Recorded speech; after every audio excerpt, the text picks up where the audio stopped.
Thank you for joining today's Hastings Center event. Is it possible to have healthy people on a sick planet? We will begin in a few minutes to ensure attendees have enough time to join. Thank you for your patience.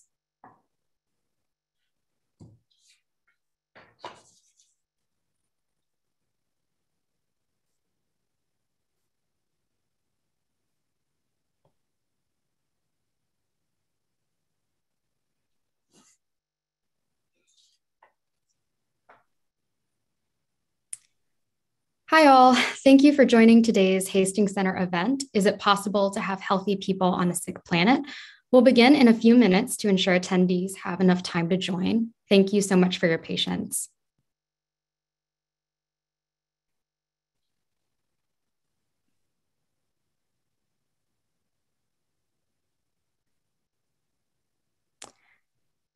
Thank you for joining the Hastings Center event. Is it possible to have healthy people on a sick planet? Please note that you will not be audible or visible throughout the webinar, but we do welcome your participation and are encouraged to ask questions through the Q&A function in Zoom.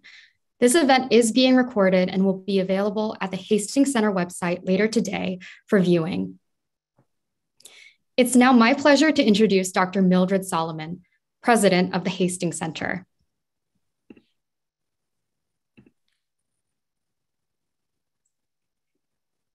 Thanks, Danny. Good morning, good afternoon, good evening, no matter what time zone you're in, welcome.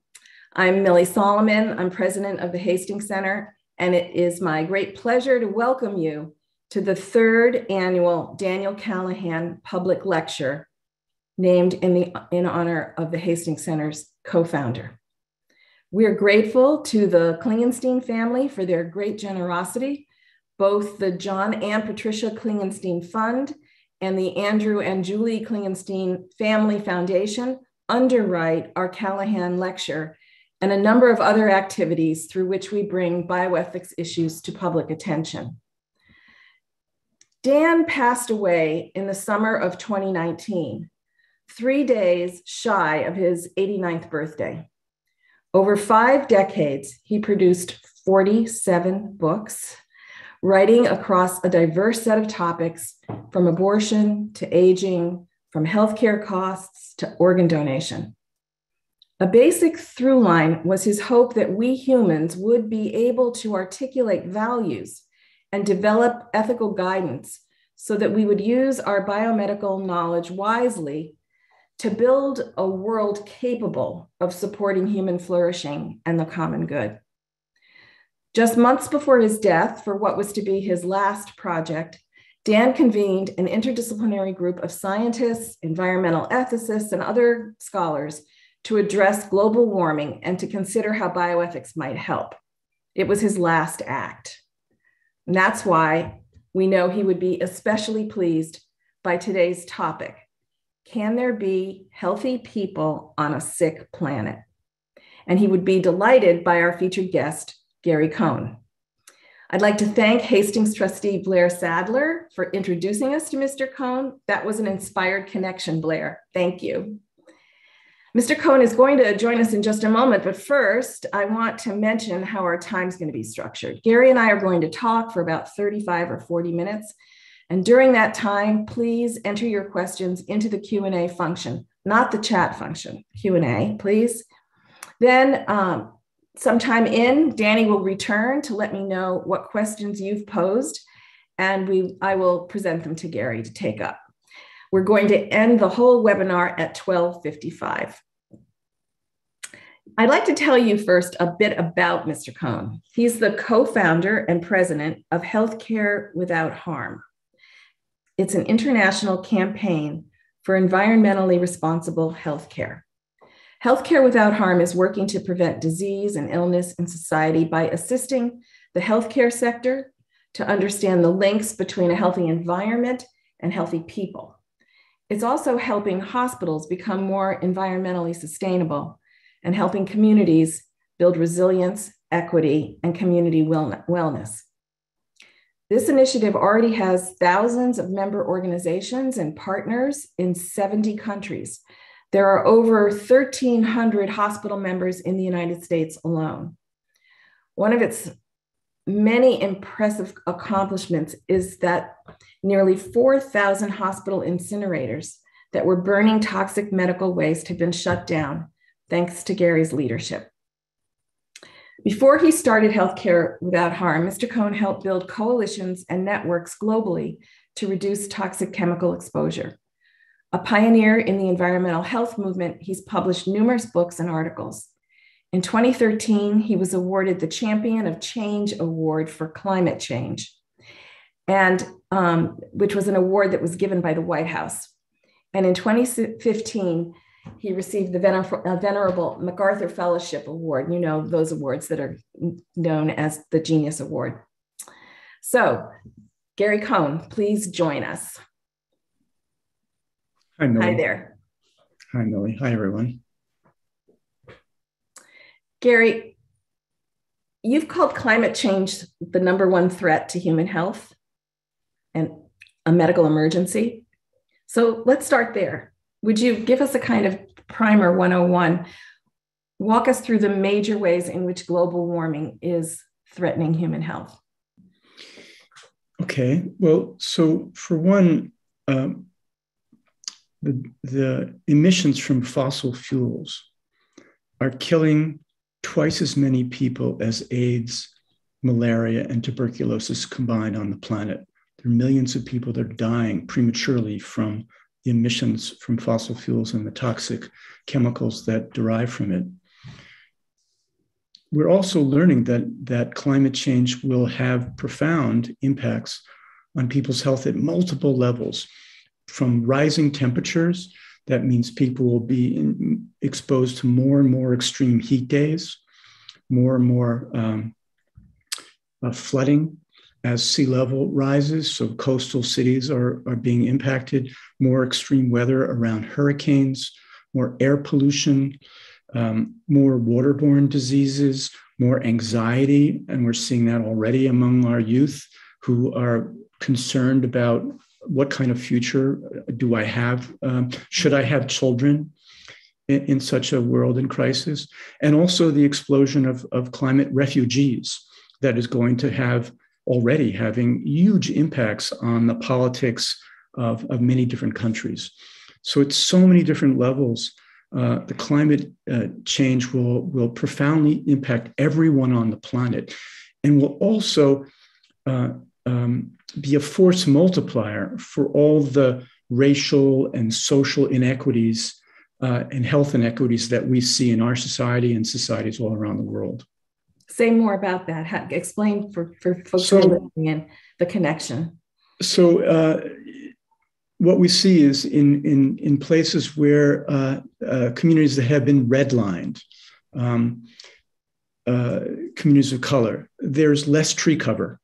There's been less trees planted over the years. So in a hot summer, humid day in Baltimore, in a Black neighborhood, it could be 10 degrees hotter than the white middle-class neighborhood.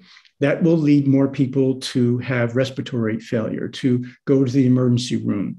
If we look at where all the diesel truck routes are through many of our cities, it's through communities of color.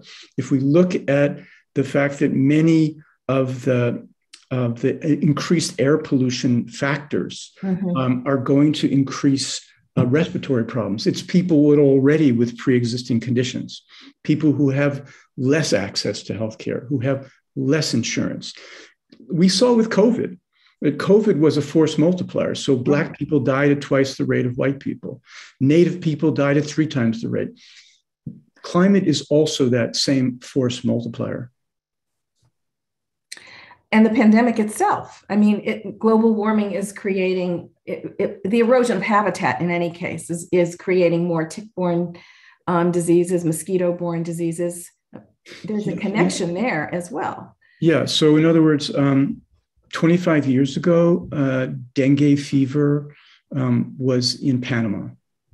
Dengue fever now is in Texas. It's in Florida. It's moving north. So as the planet warms, mosquitoes that carry Infectious disease are also traveling further north. So anyone who's concerned with public health, malaria, dengue, other infectious diseases, tick-borne diseases, they've got to be concerned with climate change, because that actual area in which those disease vectors are thriving is expanding. And even here, I mean, what we saw with COVID is that people who already had weakened respiratory systems were more likely to have an extreme reaction from COVID. It's the same dynamics that are playing out along racial grounds, around economic disadvantage, around its climate. It does the same kinds of things. So I have a question about why the focus on healthcare delivery. You know, we have so much research that shows that, well, it's extremely important, and of course we should support healthcare delivery for everybody, universal healthcare. It's well known that healthcare delivery itself is only responsible for about somewhere between 10 and 20% of a population's health. So you're naming large social factors and environmental factors. Why the focus on healthcare delivery when it accounts for such a small percentage of health status? I think it's about changing the mission of healthcare. So the whole reason we started Healthcare Without Harm is because, as you mentioned, in 1995, medical waste incinerators were the largest source of dioxin emissions in the United States. Dioxin being linked to cancer and birth defects and learning disabilities and a whole set of other health problems. And also a large source of mercury emissions because of all the broken thermometers winding up in incinerators, going out into the air, into the water, and then we eat the fish. And so the disconnect between healthcare understanding what was going on in the environment that they were accountable to, they were responsible for, was so profound that we said, look, the healthcare sector is the one sector of our economy that has healing as its mission. So what hope do we have to create the conditions for healthy communities, a healthy planet, if the very sector that is supposed to live by this ethical frame of do no harm is itself a massive polluter? So that cognitive dissonance, that irony, has driven our work over the course of the last quarter century. So now we look at healthcare. Why healthcare? Healthcare is, in the United States, is responsible for almost 9% of the greenhouse gas emissions of this country. Really? The one sector that's responsible. Well. And if we did an analysis of healthcare globally, and we said it's almost 5% of global greenhouse gas emissions. So that means that's the equivalent annual emissions of over 400 coal-fired power plants. US healthcare is 25% of all global healthcare emissions. So our culpability, our accountability is massive. So there's that. And then when we look at what part of the economy does healthcare occupy, it's almost 20% of the US economy. So if we can transform healthcare to kick its addiction to fossil fuels, kick its addiction to toxic chemicals, its addiction to industrial agriculture, we can model a much broader transformation that we need in our civilization. And through that process, we can improve everybody's health. So healthcare's mission in the 21st century needs to expand dramatically beyond healing individuals to joining with others to heal communities and to heal the planet. So I really hear two distinct but interrelated goals here. One is, as you said, creating a new paradigm for health that is more focused on the social determinants of health, the economic and disparities that we see, and a whole new way of thinking about health and thinking about how society should organize itself to promote population level health. And healthcare isn't going to be the solution for all. A lot of those solutions will come better housing, better social policies, et cetera. And then the other part is, it sounds like you're asking the healthcare system to step up. Hey, you're 20% of the economy. You need to decarbonize yourselves. and what the healthcare system can do internally, so to speak. Or I've heard you talk about the healthcare ecosystem, what the ecosystem can do. So do I have that right, first of all, that you're really kind of making two very big, important points that are distinct but relate? They are distinct, but they do interrelate, because as we decarbonize, as we invest, getting healthcare to invest in green chemistry, renewable energy to run its facilities, its fleets, to be a buyer of more regenerative agriculture and support farmers in their communities. It's the how we decarbonize that's so important, that links these two together, because healthcare can use its purchasing power to co-invest in renewable energy, not only for its facilities, so that they're the last building standing in extreme weather events, but also to co-invest in renewable energy for its communities. It can invest in food systems that are more sustainable, more racially diverse for patients and employees and visitors. But it can also do that with schools, and it can do that with universities and other institutional buyers, to weave together a food system that is actually resilient, diverse, protective of the environment. It can be a partner, not the solution only, but a partner in helping to detoxify people's housing. Because we know the people that show up at the emergency room again and again with kids with asthma, a lot of stuff is happening in their homes. There may be leaky pipes. There may be moldy carpets. There may be pesticides under the sink. There may be all sorts of other triggers. So if we can actually go upstream and invest in those upstream triggers, we can improve people's homes. We can reduce the incidence of asthma and respiratory disease. We can save money.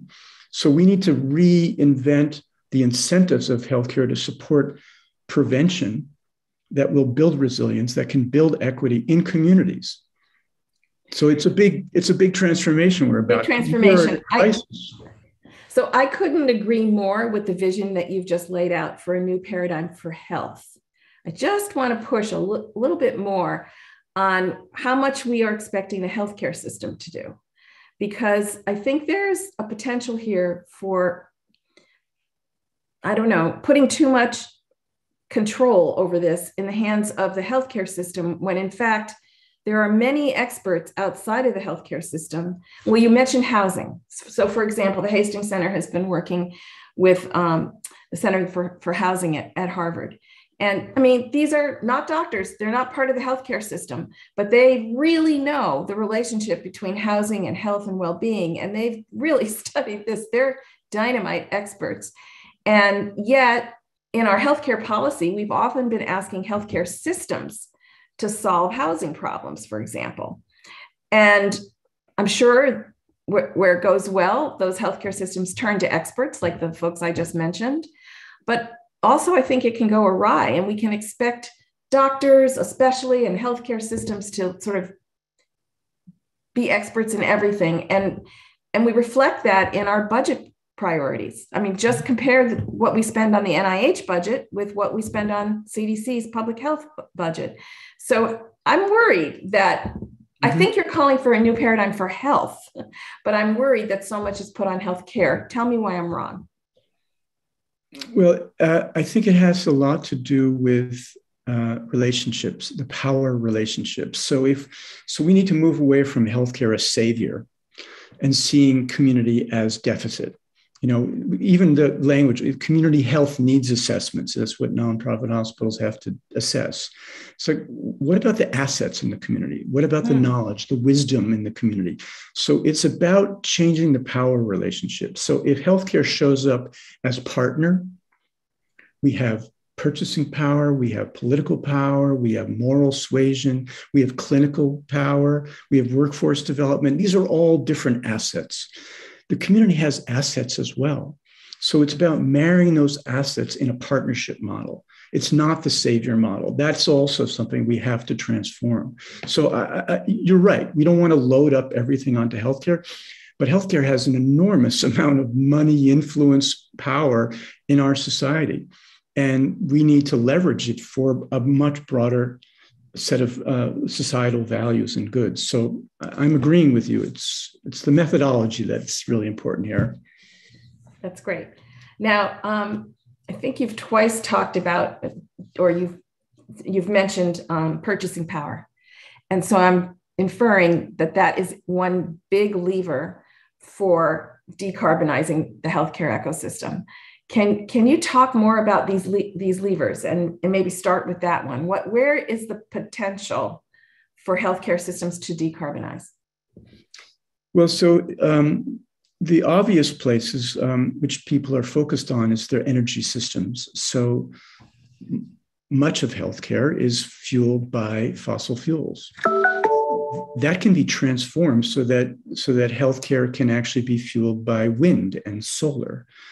So I'll just give you a small example. There's a system in Wisconsin which has been highly dependent on coal, called Gunderson Health System, and they made a commitment through the CEO, Jeff Thompson, that they were going to become energy independent. They were going to get off coal completely. They were going to invest in wind and solar and all sorts of other community-based technologies. So they provide, and they did that. They achieved energy independence. And they did that by not only investing for themselves, but they invested with some other towns. So the whole town of Cashton, Wisconsin, is run on wind power, fueled by some of the investments that Gunderson made. They've worked with the local landfills to capture biogas from the landfill to help run things. So it's the idea of leveraging their power as co-investors. But what we discovered in our analysis around healthcare's carbon footprint is that over 70% of it is in supply chain and their investments. It's in the stuff they buy and the companies they invest in. So they have this incredible opportunity, if we can aggregate the power of many, many different healthcare systems, to move away from toxic plastics, to move toward more plant-based diets in what we serve our patients, to have more energy efficient MRIs that you don't have to buy a new one every couple of years. You just replace a part, you upgrade it, you lease a carpet, you don't buy a carpet. So there's a whole way of sort of building a more circular economy that healthcare, because of its purchasing power, especially if we aggregate across many, many systems to build that collective power, we can drive the market. We can drive the marketplace toward a low carbon, toxic free economy. That's the leverage that healthcare can have, and do it within their mission to do no harm. Do it within that ethical framework so that people all along the supply chain, we're not externalizing harm to the planet or to people. We're building justice. We're building equity. We're building climate resilience throughout our supply chain. That's a very powerful frame and opportunity that we've been working to create, not just in this country, but globally. I've heard you suggest that healthcare systems should demand changes in their in the contracts that they're developing with their suppliers. I mean, really put pressure and refuse to work with organizations that won't meet some of those standards, and actually have it in the purchasing contract. Absolutely. So I'll give you an example. The National Health Service in Britain has committed to a zero emissions healthcare by 2045. First national government health ministry in the world. They're saying to their suppliers, if you don't match our commitment to decarbonize, we're going to find other suppliers that do. So it's leveraging the supply chain to match the bold goals and commitments that healthcare is making, because we can't do it. We can't do it. If 70% of the footprint is in the supply chain and investments, can't actually meet those goals unless the suppliers come along with you. So it's an opportunity for innovation. And our experience for years and years is that the innovation is mostly coming from the demand side. When hospitals say, we actually want mercury-free alternatives, suddenly show up. When we want furniture that doesn't have those toxic flame retardants in them. We want meat that's produced without the overuse of antibiotics because we're worried about the antibiotics that we're having in our facilities becoming ineffective. That demand, again, using that ethical frame, that healing mission, has been the driver for innovation in the marketplace. You're talking about a really major paradigm shift because we're facing a major crisis. But you've also mentioned what a powerful part of our economy this is. And surely there are going to be economic winners and losers. How do we manage that?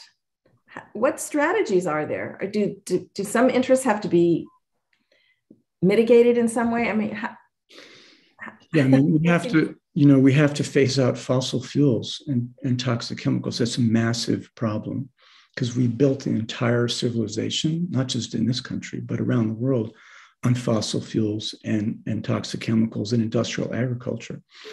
The transition is going to be painful. And so, especially in communities that have built their futures on those industries. So certainly in places like Texas, in our country, Texas, Louisiana, parts of Ohio, totally dependent on fossil fuels. And so I think we're going to need a very powerful kind of what's been called a just transition to try to invest in those communities to find other ways, of cleaning them up because they've become national sacrifice zones for these industries. The amount of pollution from Baton Rouge to New Orleans is horrible. And it's mostly in communities of color. So those people need to be compensated for all of the health issues, all the environmental issues that they've faced at the cost. They're paying the cost of our fossil fuel economy, our toxic chemical economy. So they need to be made whole. But also we need to invest. This is part of what President Biden's Justice 40 initiative was. We need to invest in those communities that have been dependent on those industries to build a new economy. I think it's easier with agriculture because I think we can more easily diversify agriculture in some of that same land mass with a broader set of farmers growing food that's healthy and not full of things that actually contribute to our disease. But I think the transition for these other industries is going to be difficult. So with a new paradigm as powerful as that, what are the implications for preparing healthcare professionals? What do we need to do differently in the education of our healthcare professionals force? Yeah. So, one of the roles that we think broadly for healthcare is that it needs to be the anchor for resilience of our communities. We saw with Hurricane Sandy, with Katrina, with the wildfires in California, with the extreme heat in Seattle last summer, that we need to make sure that our buildings, our infrastructure, our supply chain is able to withstand these extreme weather events, which will come more and more and more. So we need to be the last building standing. We need to be able to respond in a crisis so that we're not evacuating our facilities at the very moment when the public needs us. Mm-hmm. So there's that mindset of designing for resilience, and not just in our communities, in our facilities, but in the communities. Well, who's most vulnerable? Who are the people on ventilators? Who are the people who are elderly, who don't have air conditioning, who can't get out to a cooling center? Who are the communities that already have the most air pollution, that are going to be more impacted by extreme heat? So that gets us to the whole question of racial and health inequities. Broadly, we got to do that.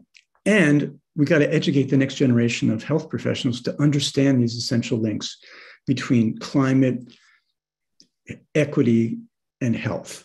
And so what's true still in this country and many countries around the world is that health professionals have some of the highest trust rating of any profession in the society. Of course, that's been worn away somehow during this pandemic in different ways, but still nurses have the highest trust rating of any profession, doctors, pharmacists, top. And so how can we leverage that voice, that truth-telling voice, that their role as messengers to educate people that this climate crisis is fundamentally about people's health. It's about their families. It's about their communities. Because when people realize that it's about what really is valuable to them, their families, their health, they're much more likely to act. They're more likely to care. They're much more likely to hold their politicians accountable. So we need to bring that literacy to health professionals and leverage their power as advocates in our society in the same way they did around nuclear war. This is the kind of army that we need to build over the next decade. You used an important phrase. You said we need to build a just transition. There's a big ethics word, just and justice. Can you elaborate a little bit more, especially for this audience? What makes this an ethics question? We've talked a lot about how to be effective. What strategies, what can healthcare systems do? How should we measure decarbonization? Those were all pretty much about, effectiveness questions I was asking you. What makes this an ethics topic? Obviously, I think it is, or we wouldn't be sitting here, but I'd love to hear your frame on that, especially since you use this intriguing phrase about just transition. It seems a good example of one way. Yeah. So it really gets at the core of what we value as a society. Do we think that children should be born toxic-free? Do you think that children should have the right to breathe clean air, clean water? Should they have access to healthy food and safe drinking water? In our society, we haven't valued that. So this was why we started the organization in the first place, is because it wasn't just that healthcare was polluting its neighbors and communities and contributing to global pollution, is that at that same time, the CDC was telling us that kids were being born with dioxin in their bodies, with mercury in their bodies that could be impacting their IQ, their intelligence. So how is it that we think that children should be born pre-polluted? Like, isn't that a fundamental human rights issue? Pre-polluted? Is that what you said? Pre-polluted. Isn't that a fundamental human rights issue? We know that coal emissions impacts the developing child in the womb in the first 1,000 days of life. Whose rights are prevailing in our society? The rights of the fossil fuel industry or the rights of our children? And so there's a fundamental justice issue in that. And I think that we need to be championing the rights of our children to be born toxic-free, to grow up in a healthy environment as fundamental conditions to grow into healthy individuals. We have to be championing that over the rights of this industry. And so what I have observed around the world in the work that I've done is that the communities that have borne the biggest brunt of this pollution are poor communities and communities of color.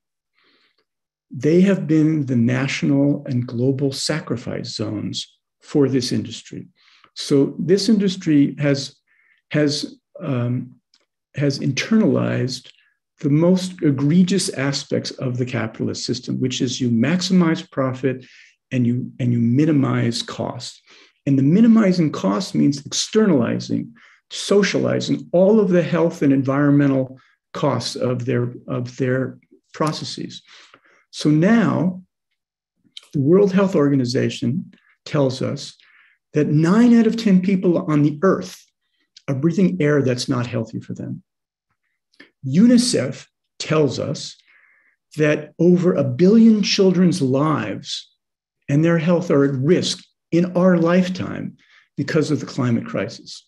In the meantime, this industry, the fossil fuel industry, has spent 30 years in a very concerted public education campaign to deny that the climate crisis is real, to postpone action, to buy off politicians, to pollute our democracy, and to pollute even the scientific findings around it.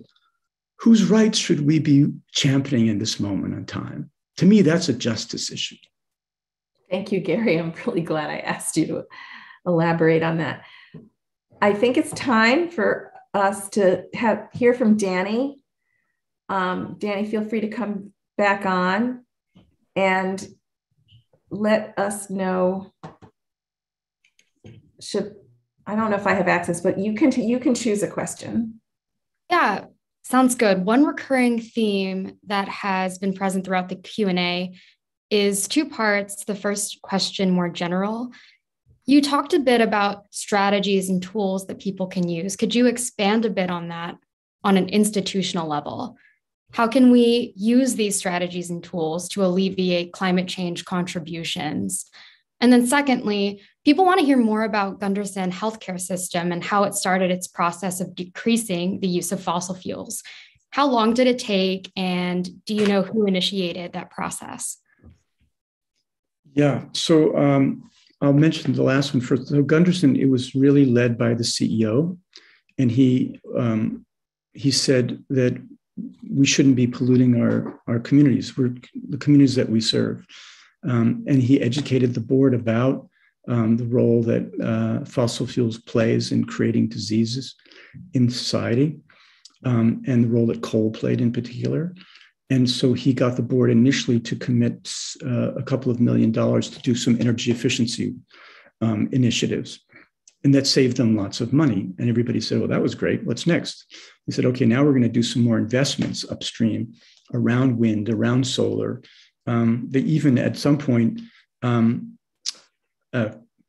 partnered with a brewery to take their waste heat and then run turbines off the brewery's waste heat. So very creative solutions that also had a lot to do with building partnerships in the community with different businesses in the community who have assets. Getting back to the question that you raised earlier, Millie, about does healthcare have all the answers? No, but lots of people in the community do. So they basically had success upon success. And ultimately, they were recognized as one of the leading systems in the country for addressing their climate footprint, but also modeling what is it like to partner in the community. They got some award for being the Better Business Bureau from Wisconsin, ultimately for that work. But I mean, so that's their situation, and that was a great example. Another one is, advocate healthcare system in the biggest system in Illinois and Wisconsin.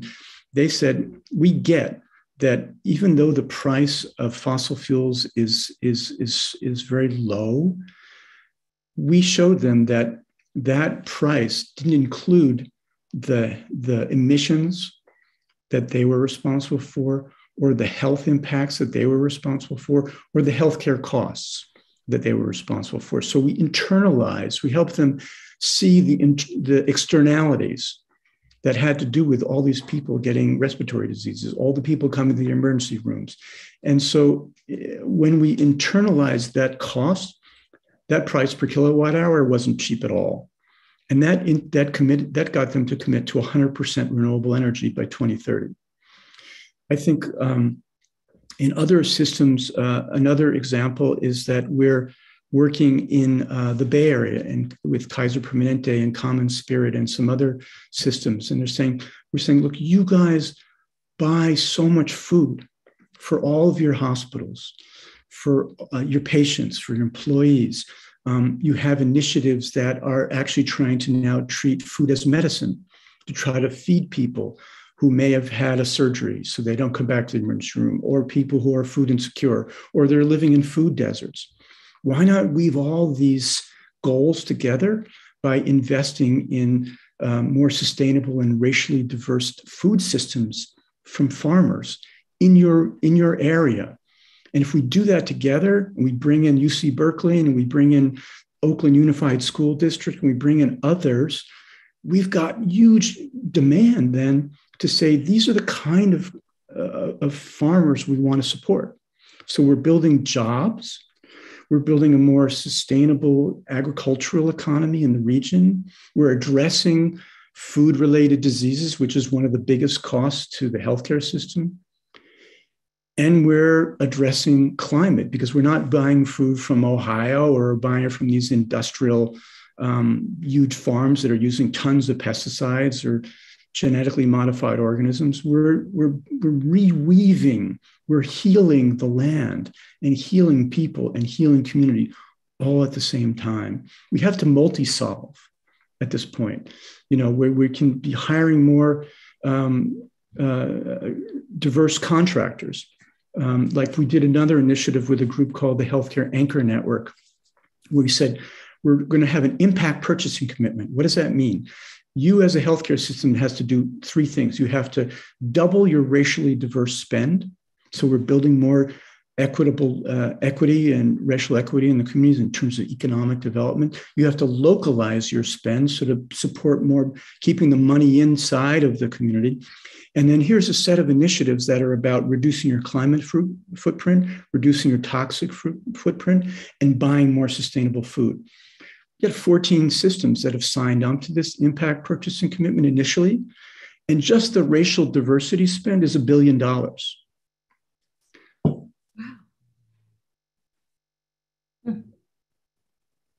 Another question that we have from the audience quite a bit that is a through line through the Q&A is that you mention a lot of themes regarding ethics, and you've talked a bit about the notion of compensation.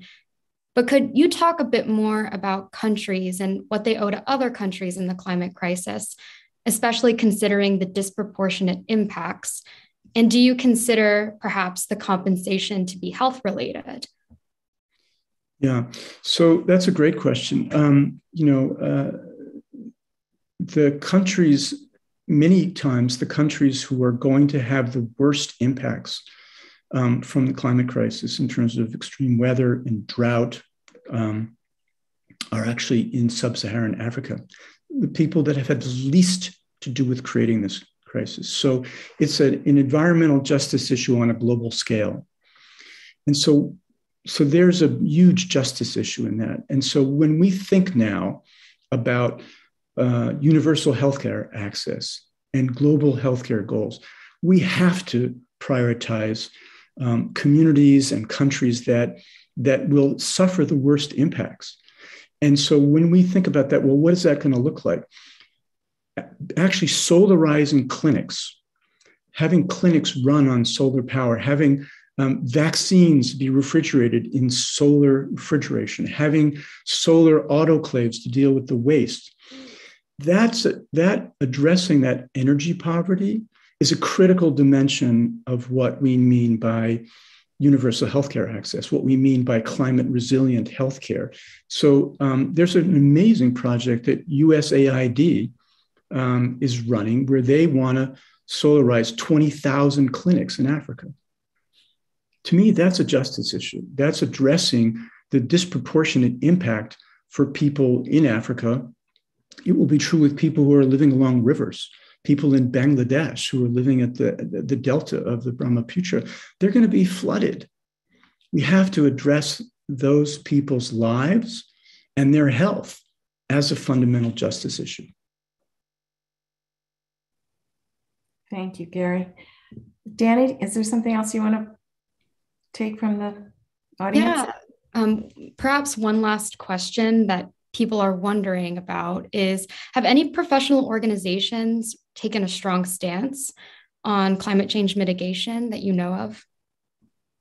Lots. Yeah, lots. I mean, in this last Conference of Parties, the climate treaty negotiations that happened in Glasgow, there were some very powerful ways in which the health sector showed up for the first time in a really big way. One was a Healthcare Without Harm, and the British government and WHO developed the COP health program. And what it commits countries to do is to build climate resilient healthcare systems and to decarbonize their healthcare systems. So 51 countries signed up for the resilience measure to build climate resilient healthcare systems. And 15 of those said, we're going to decarbonize our healthcare system, including the United States. It's very important because we're so much a part of the footprint. And then we also were part of an effort called the Race to Zero, And there were over 14,000 hospitals around 30 countries that committed to the race to zero, to move towards zero emissions. So there's huge momentum. And in this country, the National Academy of Medicine has launched a collaborative to decarbonize the healthcare system. So the momentum is so huge now to do this, to move down this path, to get healthcare to model this transition away from fossil fuels. It's a very, very potent moment in our country and around the world. Danny, may I insert a follow-up? To Gary, can you say if a system, there's a lot of people here in the audience who are working in healthcare systems, if a health system wants to join the collaborative that the National Academy is creating, what should they do? And then more specifically, if you're the CEO or chief medical officer of a healthcare system, what are some of the first steps that you can take once you are committing yourself to the larger goal? Yeah, I mean, on the National Academy, they have created a thing called Network Organization, which is basically saying I'm aligned with this broad vision to decarbonize healthcare. Practice Green Health, which is our kind of partnership division in healthcare of the harm that you mentioned, had 13 or 1,400 hospitals. We've got all these tools and peer-to-peer learning and roadmaps about how to decarbonize, and case studies from various systems around the country about how they did it, where they saved money, where it cost them money, how to measure their greenhouse gas emissions, what about anesthetic gases, what about meat, all of these issues, how to green the operating room. So we've got a lot of tools so that somebody starting now isn't starting from scratch. They're starting and they're building off of so many other healthcare systems that have been already traveling down this road together. So I would say, get in touch with me and I'm happy to help you move down that path. We can help, the Hastings Center can help be a force amplifier in this case. We can send out a link if that makes sense to you. Totally. To our own newsletter users. Yeah. Okay. Okay. I've just posited a CEO or a chief medical officer in my last question. So a natural next question is, how should one think about the costs of these improvements? It sounds to me like in the long term, they're going to be cost saving, but what are people experiencing in the short term? Are there financial implications here to plan for and around? Right. So many of the things that we've proposed and have been practiced by healthcare organizations around the country are saving them money. So when you're more energy efficient, you're saving money, you're using less fossil fuels. We have a whole initiative around greening the operating room. It saves money because you're using less stuff, you're throwing away less stuff.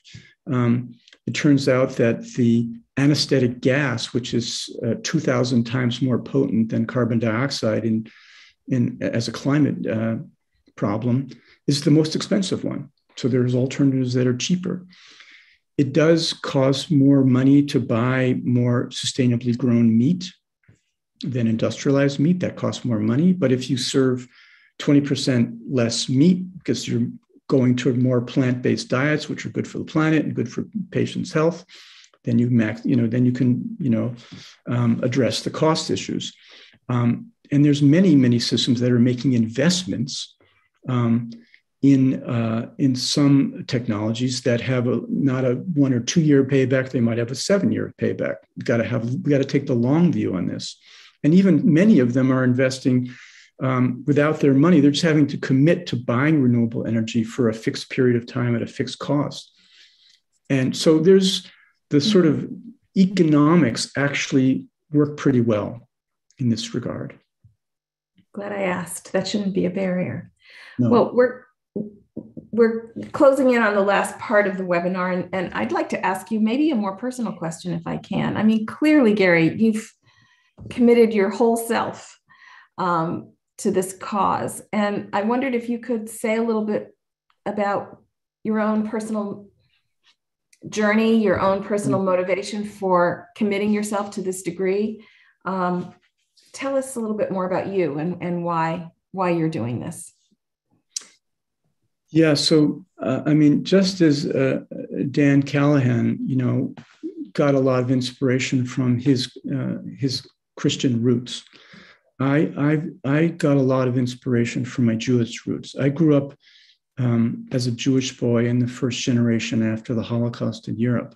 And the mantra in my community was never forget that this happened and never let it happen again. Never let people be made expendable at the altar of racism or nationalism. And it had a huge impact on me. And as I got older and I got involved in this environmental justice and health movement, I had a chance to visit a number of places.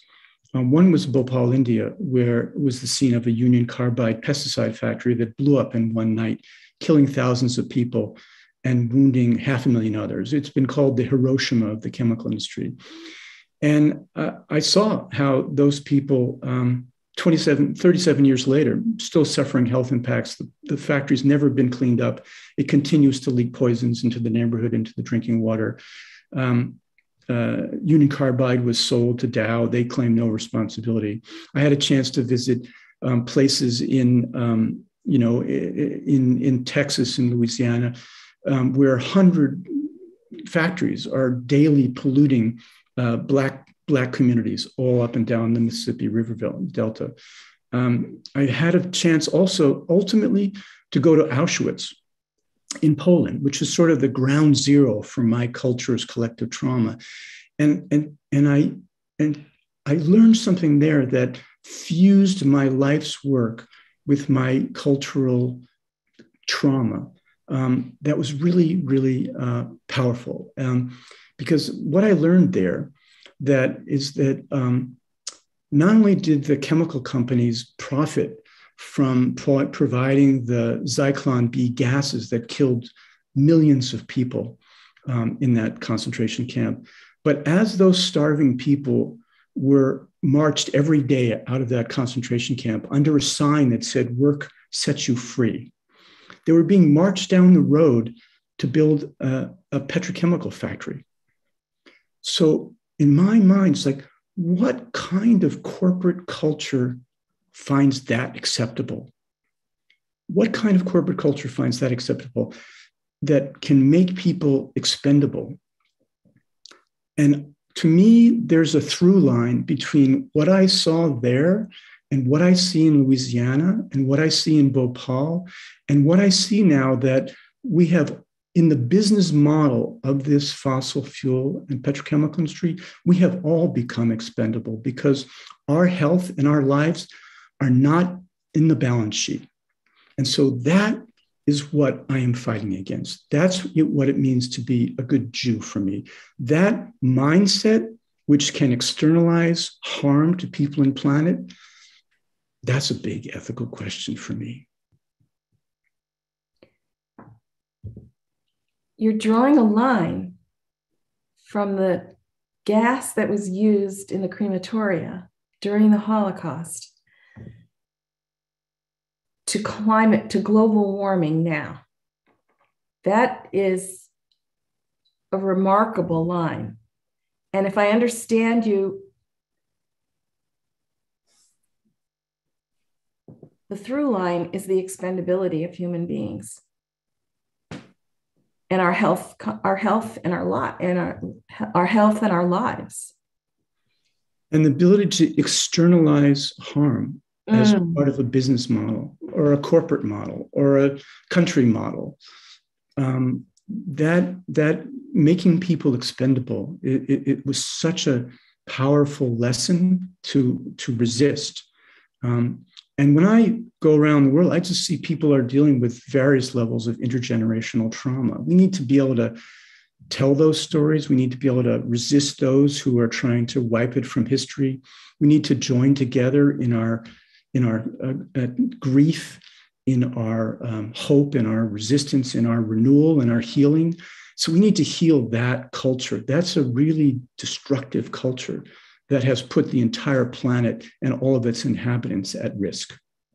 Thank you for being so frank and linking what's important to you and in terms of personal purpose and meaning to the work that you're doing. I just can't thank you enough.